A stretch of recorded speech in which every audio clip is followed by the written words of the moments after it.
پیغمبروں سے بھی پوچھیں گے، پھر اپنے علم سے ان کے حالات بیان کریں گے، اور ہم کہیں غائب تو نہیں تھے۔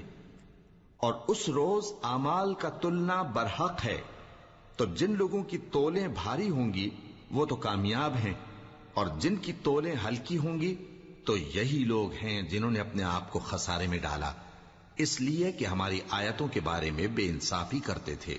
اور ہم ہی نے زمین میں تمہارا ٹھکانہ بنایا اور اس میں تمہارے لیے اسباب معیشت پیدا کیے، مگر تم کم ہی شکر کرتے ہو۔ اور ہم ہی نے تم کو ابتدا میں مٹی سے پیدا کیا، پھر تمہاری شکل و صورت بنائی، پھر فرشتوں کو حکم دیا کہ آدم کے آگے سجدہ کرو، تو سب نے سجدہ کیا لیکن ابلیس کہ وہ سجدہ کرنے والوں میں شامل نہ ہوا۔ اللہ نے فرمایا، جب میں نے تجھ کو بھی حکم دیا تھا تو کس چیز نے تجھے سجدہ کرنے سے باز رکھا؟ اس نے کہا کہ میں اس سے افضل ہوں۔